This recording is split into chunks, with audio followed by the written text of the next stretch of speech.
If you do not understand your lymphatic system, you will not understand anything of what the medical doctors loosely call diseases.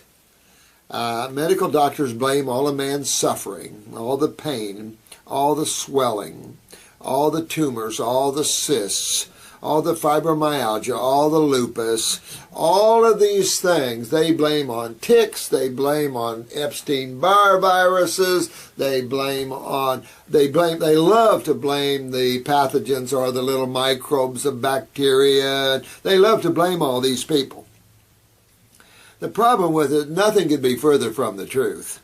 This is the problem. They're riding a wagon down the wrong road, and that road is dark. There's no answers. There's no answers to the questions down that road, and everybody ends up getting hurt or dying going down that road. Nobody walks out of medical treatment with a robust sense of vitality and health, because that's not their gig. That's not what they do. And I thought the lack of understanding of the body's major fluid and focusing on the minor fluid, the blood, is very inappropriate for any type of health understanding, because 99% of man's suffering has nothing whatsoever to do with the blood and has everything to do with the lymphatic system. So let's go over the body's lymphatic system, because it's real easy to understand that system. The theory allopathically doesn't fit if you understand the body's lymph system and you start watching it work properly. When you get it fixed, you will start to confirm and see all these things we're going to talk about here. So if you stop and think about the human body for a minute, the human body is simply just a bunch of cells. 100 trillion cells roughly comprise the human body, head to toe. So if I'm looking at your liver, I'm just looking at a bunch of cells. If I'm looking at your heart, I'm looking at a bunch of cells. If it's a female, I'm looking at the ovaries or the uterus or the cervix. What am I looking at? A bunch of cells. If I look at a man's prostate, testicles, bunch of cells. If I look at your muscles, if I look at your bones, bunch of cells. If I look at your brain, bunch of cells. How about your skin? Bunch of cells. So the human body is comprised roughly of 100 trillion cells. So the buck stops at the cell, because everything you experience in the human body is because of cells. Whether they're producing your hormones that make things happen, your steroids that make things happen, your neurotransmitters which turn on the nervous systems, all these things make everything happen.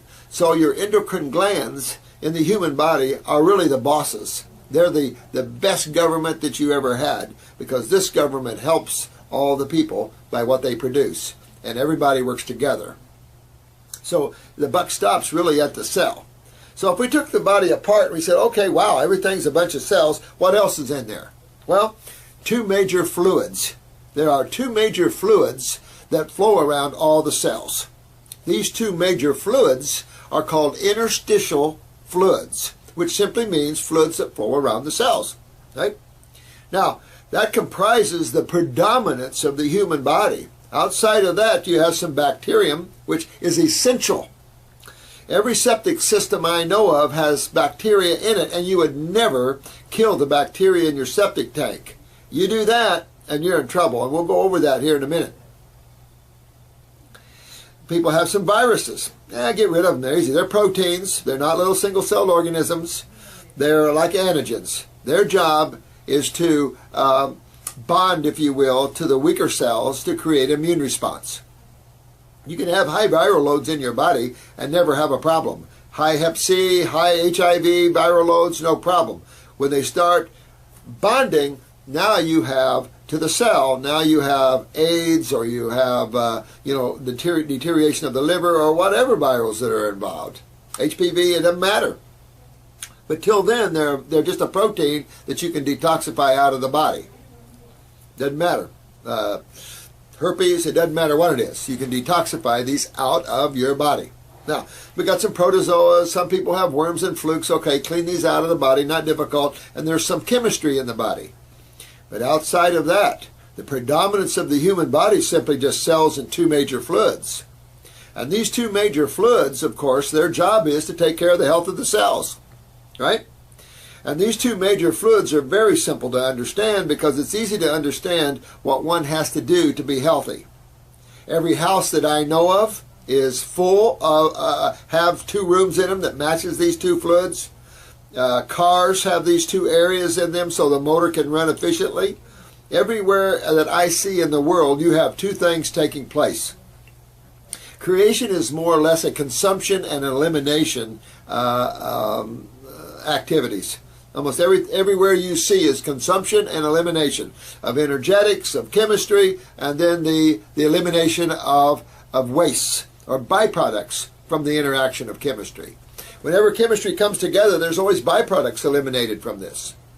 So we see that in industry, and of course we call the byproducts of industry pollution because most of the places just dumped them in the water, dumped them in the air, dumped them into the ground. So we lightly call that pollution. But plants eat and eliminate, animals eat and eliminate, humans eat and eliminate, everything eats and eliminates at this level. Well, that could also mean the cells, right? Every cell in your body just about eats and eliminates as well. So we find that we have two separate issues that we have to deal with. The eating or the consuming of nutrition, but then also the eliminating of waste. Because some people don't stop and think that the reason why you eat is to feed 100 trillion cells. Every cell in your body requires carbon, which is sugar, and oxygen, just like a car. Carbon is gasoline. Got to have it or your motor doesn't run. If you don't get a sugar, if you don't get glucose or fructose or galactose as a baby, you don't run. That's not good. You're going to lose your cells. Because glucose or fructose or galactose is broken down into carbon, which is carbohydrates, is carbon chain constituents. That's why they're carbohydrates. And you have simple carbohydrates and you have poly or complex carbohydrates, which are called starch. But carbohydrates are simple fruits and vegetables. That is the requirement of most vertebrates on this planet, is to have some. And our particular species, the Homo sapien, is exclusively fruits and vegetable eaters. Herbivores, exclusively vegetarians. We're frugivores, so our diet should be exclusively fruits and berries, and maybe some melons. Hard for vegetables, even for the Homo sapien, but we can tolerate them. But nothing else. We are essential carbon beings. Remember the carbon print. Oxygen, here's our carburetor. And we mix oxygen and carbon at the cellular level to get ATP, adenosine triphosphate, energy for the cell. So vital that we have those. So nutrition is important, no question, but it's easy. Nutrition is easy to understand. It's easy to understand that no animal cooks their food before they eat it. That's easy to understand. Why do you cook food? You know, if you look at the Homo sapiens species, and this is according to National Geographic and many other well-educated groups, that the human species is a frugivore species. Just look at which animal in the world we resemble. These are frugivores. In other words, we don't have anything aggressive. We're not even like primates. We don't have anything aggressive that would show that we destroy our food before we eat it. We simply have very simple tools to pick, peel, and eat. It's that simple. So we're true frugivores. Of all the species, we're the truest of frugivores. And yet, we don't pay any attention to raising our fruits good. These farmers have lost their ability to raise good foods. They don't care anymore. Nobody cares. So we have some of the crappiest foods in the world here in America. Sad. We have to go to the tropics somewhere to eat decent anymore. I think it's just sad what's happened to this. This farm aid needs to turn up the heat on these farmers and start getting them to respect the land better and to respect the quality of their activity, their produce, so we all can eat good. You know, that's the key to survival, is consumption of some sort of chemistry or magnetics. But as vital as it is to eat, it is also vital to eliminate waste. And if you've had a little baby in your life, you have two things that you must do to that baby for that baby to be well. You must feed them, but you must also change the diaper, because he who shall eat shall also eliminate waste. And this is also true at 100 trillion cells. If you look at the body, you have basically two major kind of waste and one sub-major kind of waste. The major waste, one of the major wastes in the human body is digestive waste. That's obvious. That goes out the stool, goes out the colon. That's digestive waste. What about cellular waste? What about waste from 100 trillion cells? What happens? Well, medical doctors pretty much believe in the theory that you poop in your kitchen. Pretty much you dump your cellular waste right back into the venous system, into the blood. So, massage therapy bought on that theory, and if you do a lymph drainage, they're draining to the inferior vena cava, basically to your heart. Now, that means that you're taking sewage and pushing them toward your kitchen. I think that's insane. That lacks practicality. You don't see it anywhere in nature. Everybody's trying to get rid of the waste out of the house because they're toxic. No question about it. So you must understand that there's another channel for eliminating cellular waste, and it becomes very obvious. And you can see this firsthand. And you can see when you correct this problem of the inability to remove cellular waste, and you can begin to see the effects of that. So let's look at the great lymphatic system, because when we look in the body and we cut a piece of liver tissue off and we put it under a microscope and we throw it up on the wall, what do we see? We see a bunch of cells and two major fluids. One of the major fluids is moving fairly quick. That's the blood. Now the blood only comprises 1/4 of this fluid.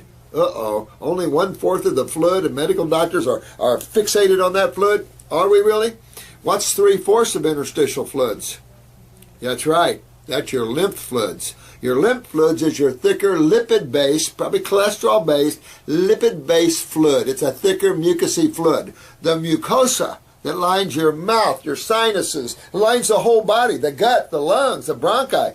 All that mucosa is part of your lymph system. Your lymph system is the body's gigantic sewer system / main immune system. Even your blood dumps into the lymph system what it doesn't want. Just like in the kitchen, if you don't want it, throw it in the trash or put it down the food disposal. That's what your body does. The blood must keep itself clean. It's the pizza delivery guy. It's the guy that brings on the goodies.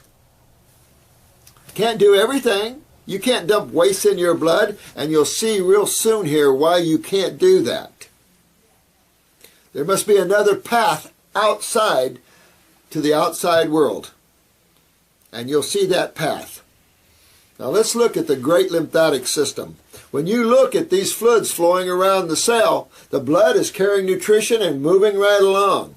What you have here, you have the arteries bringing in the blood and the veins taking away the used up oxygenated blood and stuff. So what you've got is you've got capillaries here on the venous side, and you have capillaries here on the lymph side. Now, the problem with the venous capillaries, they're too small for most proteins and acids and cells, so the body can't dump waste back that way. It must go the lymph way. So the lymph takes any damaged cells, the lymph takes all the waste from cells and carries them to the lymph vessels. Now, we have blood vessels, but no one's ever talked to you about your lymph vessels. And your lymph vessels simply are the sewer pipes in the human body that carry waste from the cells to the little chambers where these wastes are acted upon. And this chamber is the same chamber your house has out in the yard, or the city has if you live in a swankier neighborhood. So let's look at it in terms of comparing your body sewer system to your home sewer system, because they're identical. So when you have to go to the bathroom, we find a toilet or a hole or something, but in a house we generally have toilets here. We put our waste in toilets, we flush the toilet. We know our wastes are being pushed through the sewer pipes by the water.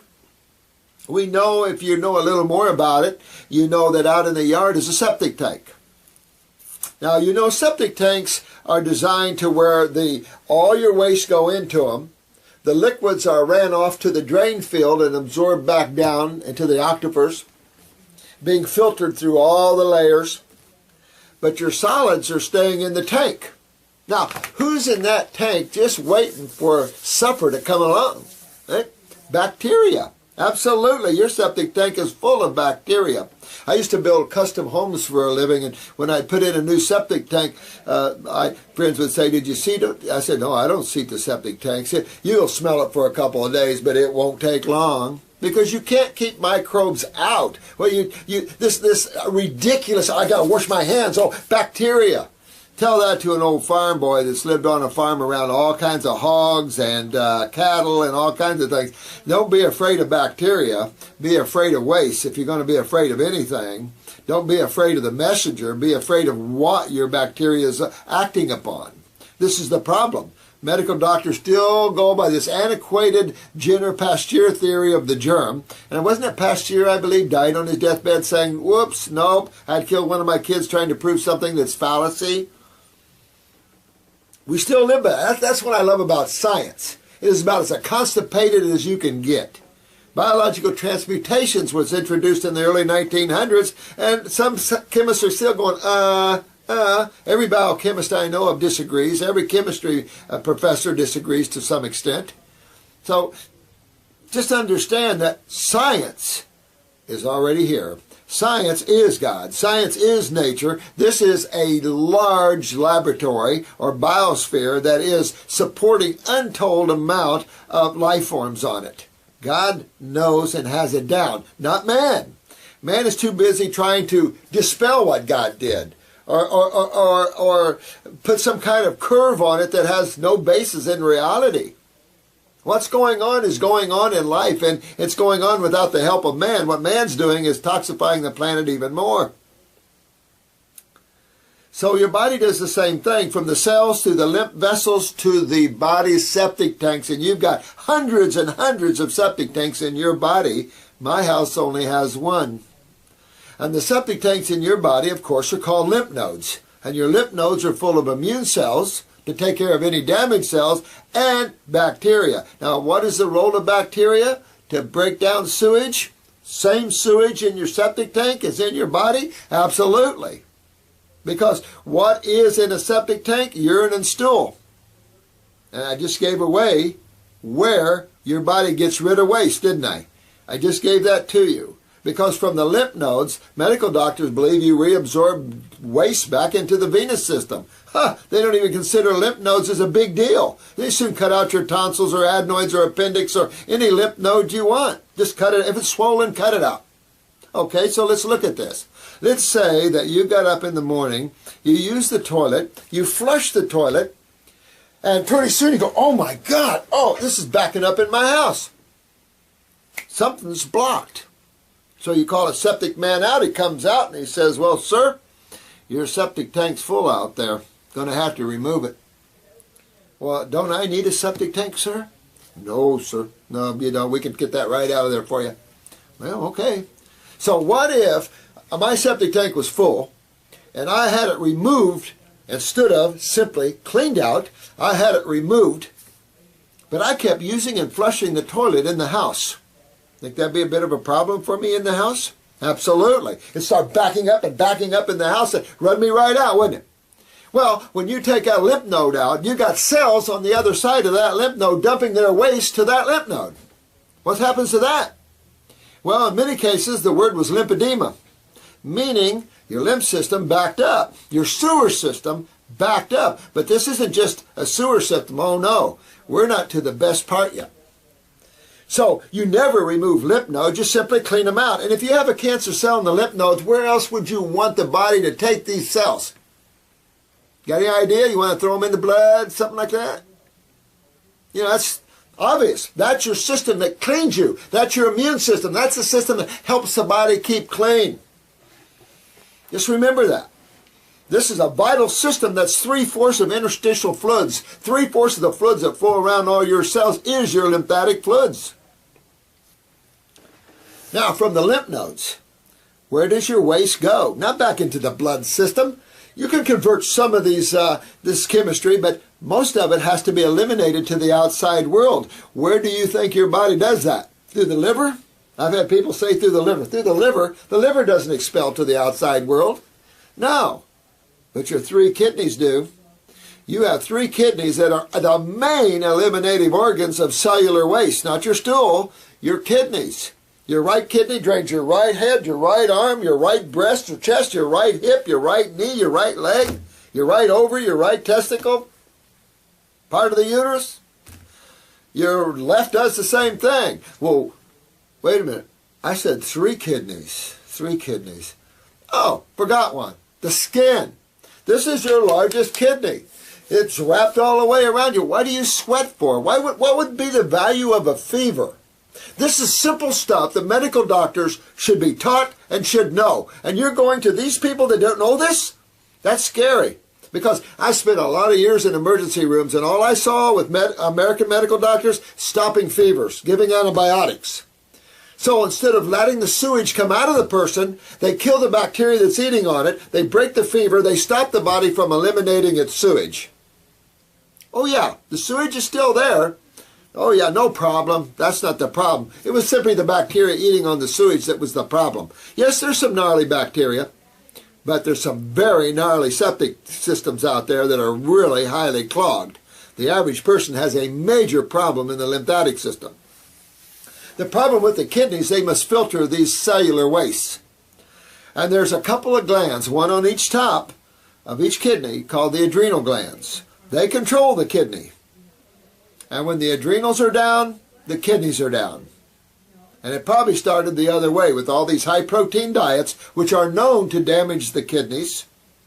And then, of course, that broke down the lymph system, and that backed up into the adrenals, and now we have so much adrenal problems. The adrenal glands are unbelievable to you. They run your autonomic nervous system. That's all your neurotransmitters. They also neurologically affect your elimination from stool to urine. Then you have all your steroids, from cortisol, that is sugar metabolism, hence hypo or hyperglycemia, all the way to stilbestrol, breast shapes and sizes, all the way to mineral utilization, except for calcium, that's parathyroid. So you got tons of things going on, your estrogen, your testosterone, your aldosterones. You get all these sort of things are all created in the adrenals. So to have those adrenals down, not real good. Just in the beginning of this, I was dressing a lady that thought it would be okay to take corticosteroids in terms of pharmaceutical steroids because that would heal the adrenal glands. No doctor on this planet believes that. If he does, he should turn in his license, because most doctors at every level know that it has the opposite effect. It weakens the adrenal glands. That's why you don't keep people on steroids long. This is why a lot of veterinarians won't even give steroids to animals, because it shuts down their adrenal glands. What's the wisdom in that? There is none. The wisdom is making the adrenal glands healthy again. So understanding this gigantic lymph system is in your body is vital. So pretty easy, right? So far, your body's just a bunch of cells, 2 major fluids. One's blood, which is only 1/4 of this interstitial or fluid that flows around the cell, and 3/4 is the lymphatic fluids that flow around the cells. Vital to understand that, right? The kidneys, the 3 kidneys, are the eliminative organs of cellular waste, not digestive waste. Very little cellular waste go through the colon. Even the colon dumps its waste through the kidneys. When you pee in a jar and your urine is clear to a little yellow to maybe amber, okay, no problems. It doesn't matter what color when you're detoxifying. But if your urine is clear, there's no sediment in the urine, there's no mucus threads in the urine, you're not filtering your lymph system. Remember, your urine should have chemistry in it. For males that pee in a toilet, your urine should head toward the bottom of the toilet. It should be more dense than the water, because you have sewage in it. And so, important to check your urine once in a while and make sure you have sediment in it. You'll only know whether one kidney's filtering, but at least somebody's filtering. If your urine is clear, forget it. You're not filtering your lymph system anymore. And that's when you start having symptoms of pain, swelling.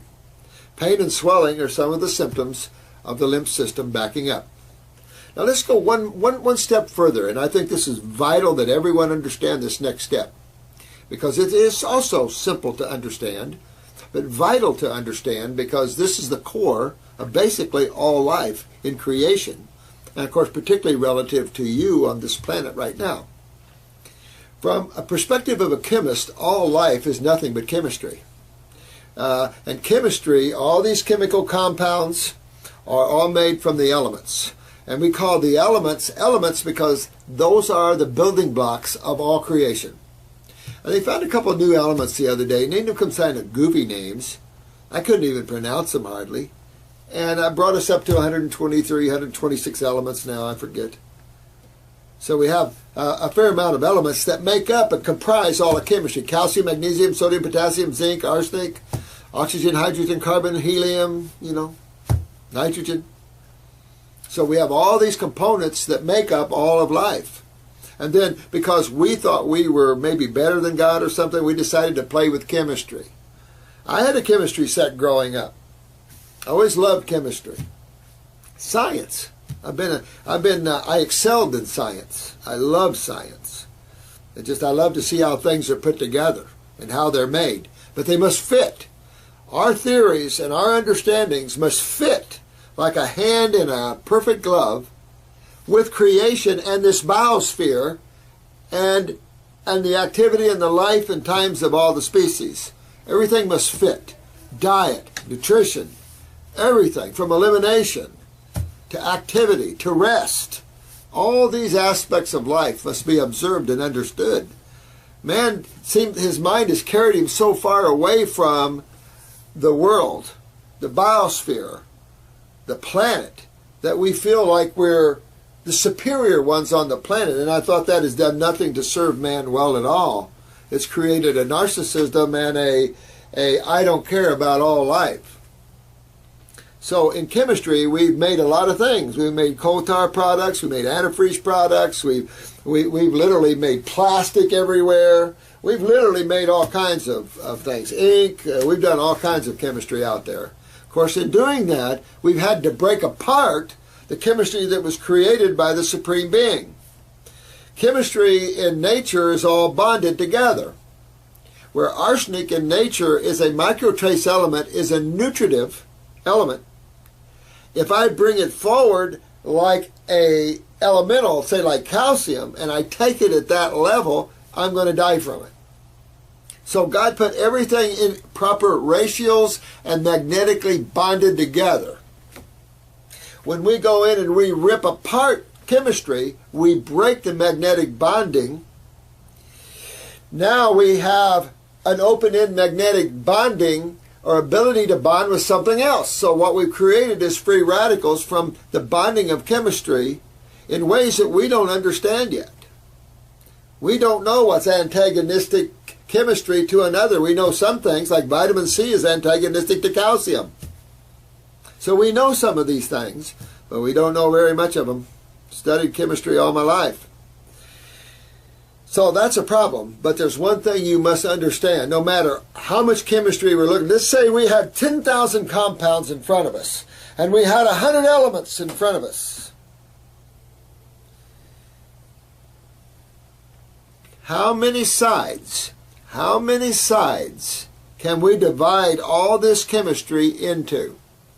How many sides are there to chemistry? Of all these thousands and thousands of compounds and probably hundreds of elements, how many sides can we divide this up into? Most of you already know that. A lot of you don't. And that is simply 2. 2. I don't think there's anything much more simple. So what you see in God and you see in creation is the simplistic and the complex. You must understand the simplistic before you understand the complex. Because if you jump into the complex, you lose. You lose the simplicity, because the simplicity is the foundation of the complex. And so we tend to praise intellectualism and academics. The problem is sometimes the more education a person has, the stupider they are. And you see this a great deal in allopathy. A stupid modality that it ranks top of the killers of the planet.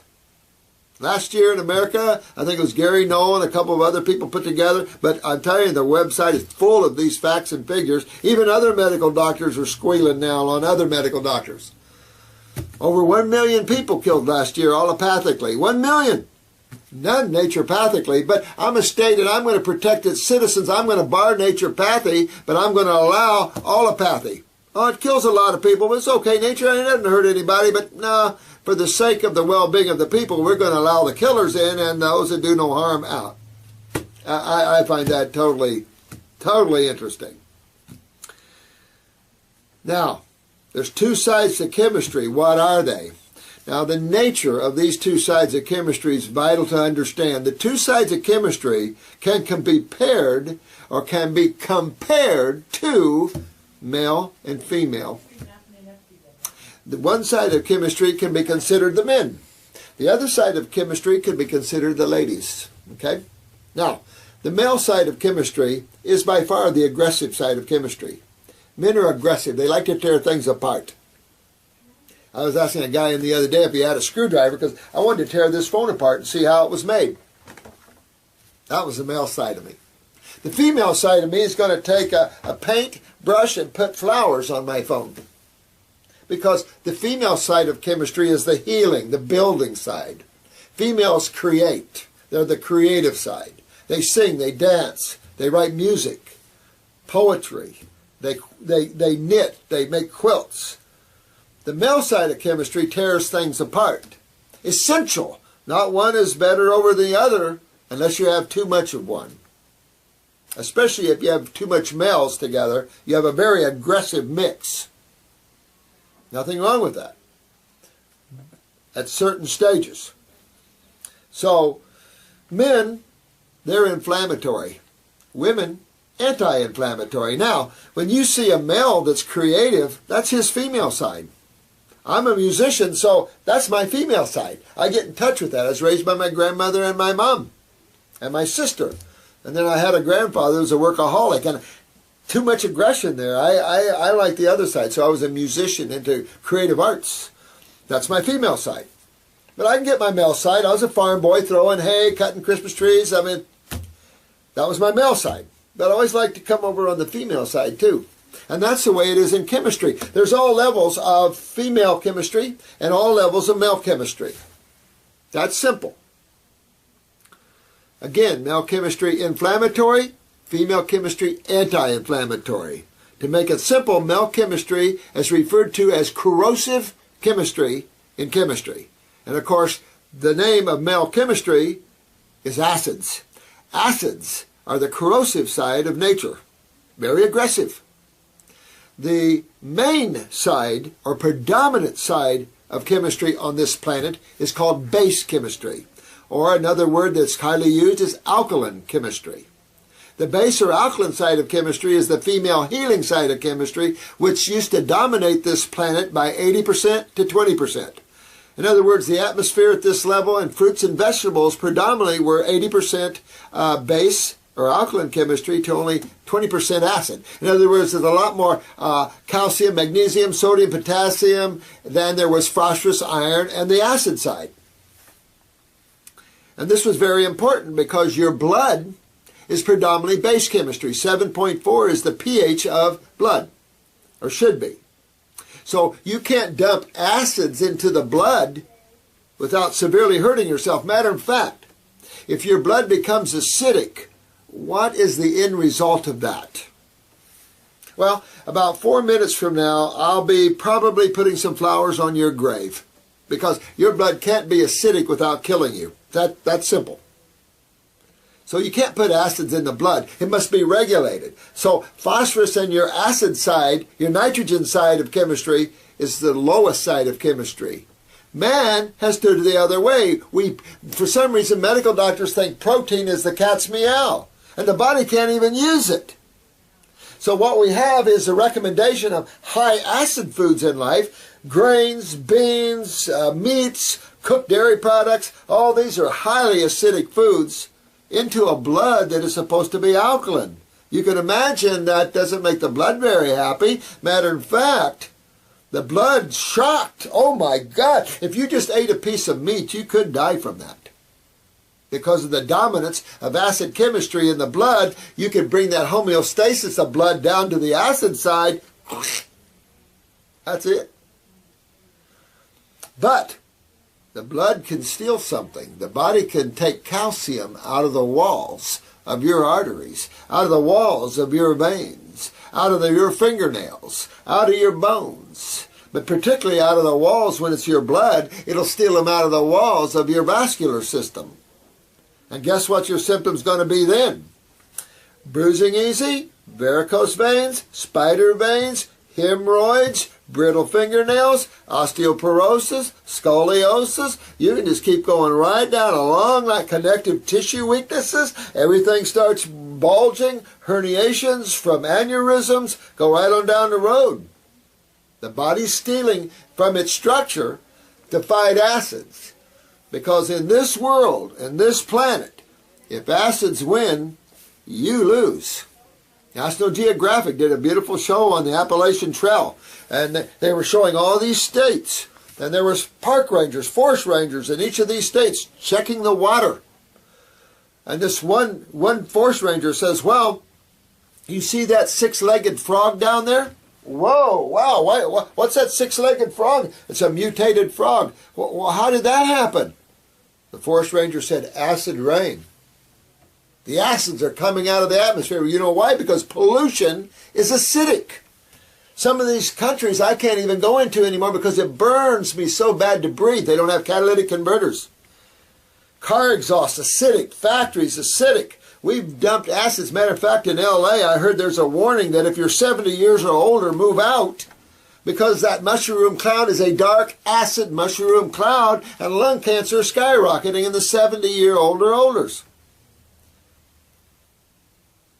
So now you're getting a good understanding that acid side of chemistry, not necessarily our friend, we need it. Your body produces a few acids. Hydrochloric acid, that's stomach acid, and it's needed to release pepsin because your body cannot use protein. Your body can only use what proteins are made of, and that's called amino acids. You get plenty of amino acids in fruits and vegetables. All the strongest animals in the world do not eat protein. Notice that? Your primate families, very few do protein whatsoever, and that's only where they're trapped and are forced to. Unless it's that wild primate family right now that were released, where man got them stuck on meat eating. Now they're eating other monkeys. They're cannibals. Totally bizarre for that species. So your primate family and your herbivores, your elephants, your horses, and your cows, some of the strongest animals on this planet. Note lacking endurance. We use them for their power, and of course, very intelligent beings. And they don't eat any meat at all, no protein at all. What's that? And our species fits right in with the frugivorous species. So this concept of protein, I could go over that for hours, holds no water whatsoever, and only serves to break down the human body. There's been one study after another study through the years, and last year, Shepard Smith was saying there was a 30-year study, I believe, linking high-protein diets to colon cancer. What they're not looking at is that same damage to kidneys. If your creatinine in your blood is more than 0.6, you're starting to lose your kidneys. I don't care if it's within normal ranges. You know, we look at things a little closer here in chemistry. So, watch yourself. So, what about your lymph fluid, though? Your blood has to be base chemistry, alkaline chemistry. Well, let's first establish a fact. Most cells, matter of fact, all of them I know of, eliminate waste. Got to. Essential. Because they're consuming. When you consume, you must eliminate, correct? So, cellular waste, what side of chemistry do you think most of them lie on? Absolutely. Acids. Acids are generally the byproducts of metabolism, respiration, all types of chemical interactions in the human body, outside of the human body, it's everywhere. Most of these byproducts are acids. That's why you can't have several pounds of acids being created at the cellular level or interstitially and eat acid foods at the same time. That's the man's problem, and he's going downhill on a fast-moving train. The genetics are about to kill us all. If I sit here and I'm talking to you and I'm working my muscle here, what am I creating? Lactic acid, right? Now, that's okay if what? If I can remove that acid. Is it my blood's job to remove that acid? What happens if the blood gets acidic? And you can't convert all acids to bases, that's stupid. Nope, you've got separate eliminative organs for that. You can see that when the skin gets backed up subcutaneously with acids, eczema, psoriasis, all types of skin rashes. Absolutely, these are all acids. That's why it makes the skin red. What happens if you forget to change your baby's diaper in a timely manner? See a little rash on the bottom? How come? A urine rash? Where'd that come from? Acids. The same acids that are at the cellular level, but hopefully the bacteria in the lymph nodes took those 3 pH acids like phosphoric, carbonic, lactic acids and brought them up to about 6. And it's far better to have a 6 pH acid hit your kidneys than a 3, because it's 3 pH acids that causes cancer. Cancer is just simply a damaged cell by acids. What acids damage cells? Any of them. Pick them. The acids don't differentiate. They don't say, oh, you're a good cell, I'm not going to touch you, I'll get this one over here. They're acids. And acids are acids, and they will always be acids. The only way to stop an acid is with base chemistry. You don't stop acids with an acid. When you come into an emergency room, whether by ambulance or you're walking in, most emergency room visits is acidosis. So we start an IV, we hang a bag of normal saline, or the guys, the EMTs, did it in the ambulance, and they start running alkaline chemistry through your blood. Why? Because all trauma and all ER visits are dietary related or trauma. All acidosis. And of course we're going to start cooling you down. That's the same reason we use corticosteroids. Inflammation is acidosis. And we're going to give you steroids to back down that inflammation. Not the right way, but certainly in a stat situation, may be possible. It should, especially spinal cord stuff, so you don't damage tissue. The big issue is your lymph system's got to pull those acids out of there, not your blood. Your blood doesn't clean up the mess. Your lymph system cleans up the mess. Your lymph system is the janitor, and that cleans up the mess, not the blood. Your blood is simply the kitchen, bringing home the goodies. But your lymph must clean up all trauma, all tissue, all mess. That's why wounds don't heal well. Surgery doesn't heal well. Because they're always done where there is acidosis, where there's trauma, and you don't heal well. You cannot regenerate cells in your body in an acid medium. That's why medical doctors have no ability to regenerate tissue, and that's all we do is regenerate tissue and remember cells genetically, because we know the truth about energy, chemistry, and how the body works. We don't work on these antiquated theories that hold no water and has man afraid to look outside, afraid they'll catch something. Ridiculous, crazy, insane. And it's been the downfall of the human race, both monetarily. Look at what the allopathic community's done to the monetary system of this country. We have a hospital down here that charged $9,000 for 1 EKG, which is $60. I don't care if I overcharge you $200, and a chest X-ray, which is $70. If I overcharge you $200, they charge $9,000. These people are being looked at, hopefully, by the State Attorney General's office. Fawcett needs to be charged. Bad. That's what's the problem. They're not the solutions. They're the problems. So we have to correct that. So it's important that you understand acids and the vital need of the body to remove them. That's why the lymph system is a thicker, mucousy, lipid-based fluid, because it deals with the acid side of chemistry. Now, the acid side of chemistry, it's like a little Pac-Man. But what it does, acids create what they call an anionic environment. An anionic environment is an environment of coagulation and dehydration. So this fluid has a tendency to get thick. You ever cough up a real big mucus plug and how thick that is? That's what happens to the lymph system in your body. It gets thickened, hardened. Some of these tumors get hard as a rock. What's a tumor? Pocket of fluid. What kind of fluid do you think you're going to find in a tumor? Same kind of fluid you're going to find in a boil or a pimple? Or how about a cyst? Absolutely. You only have 2 fluids in the human body primarily. What are those? Interstitial fluids, blood and lymph. Blood and lymph. The dominant fluid, a little water, okay. Blood and lymph dominates the human body, period. End of story. So, real important to understand the lymph system because that's where 99% of all the problems, all the pain, all the swelling. I don't care what arthritis it is. I don't care what lupus, Lyme's. I mean, they lump these as autoimmune. What's autoimmune about any of those? Nothing. That's your sewer system. And so what if you get a viral? Your sewer system is a dump. It's your culturing medium. You have no culturing medium, you have no problem. You have no acidosis, you have no pain and swelling. Congestive heart failure, pulmonary edema. These are all lymphatic problems. Gangrene, lymphatic problems. Of course, it just happens to be the kidneys are at the core of the problem. And well, now we got the adrenals. So what do you see? All the diabetes. So now they blame diabetes causing kidney problems. Are you serious? It's the reverse. This is the problem.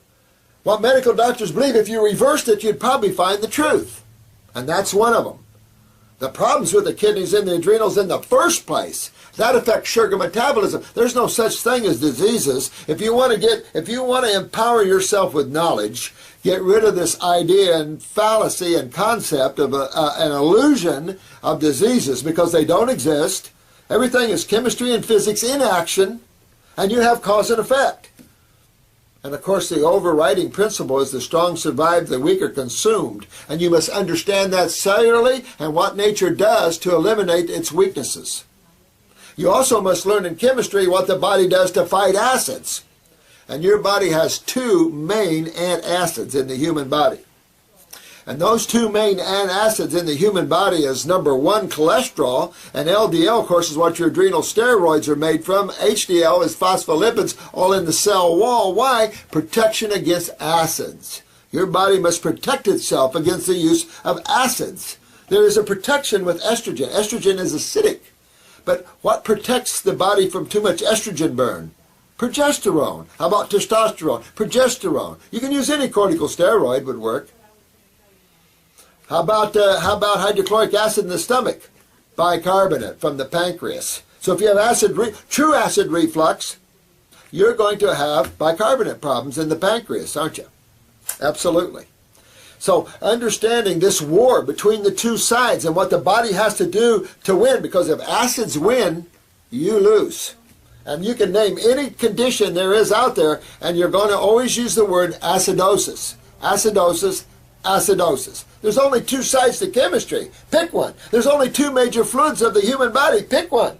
You're going to be 50% right. How'd you like to go to Las Vegas and bet $1 million and know you got 50% chance to win? So, real important to understand the gigantic lymph system and the role the kidneys and the skin play in the elimination of this, and that the adrenal glands are the controlling parties to the kidneys.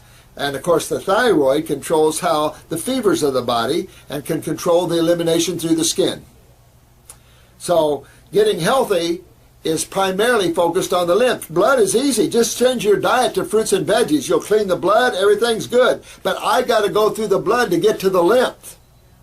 And vegetables are not good to get to the lymph. Only fruit and berries and melons are good to move lymph. And especially your subacid and acid fruits are the king of moving lymph. But you got to get the kidneys to filter, means you got to get your adrenals up. So we use herbs to help do that. We use herbs to pick up the adrenals. We use herbs to get the kidneys to filter. We use herbs to move the lymph. Outside of that, you have glandulars to help these endocrine glands to pop up and do better. But it's a trip. Getting well isn't taking one supplement. Getting well isn't taking a pharmaceutical. Getting well isn't taking something magic out there. Getting well is a process of unwinding what you created unknowingly, but what you created in your own body.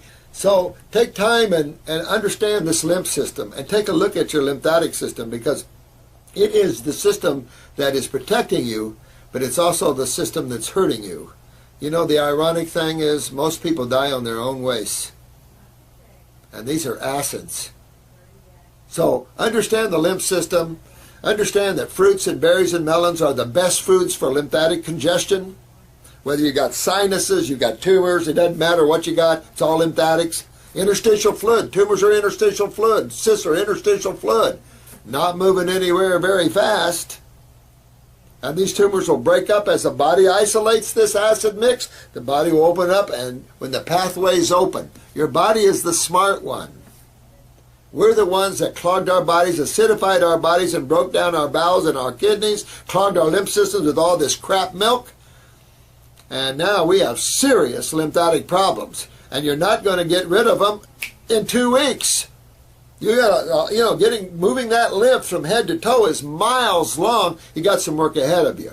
But the good news is there isn't anything your body can't regenerate. We regenerate anything from brain cells to toe cells.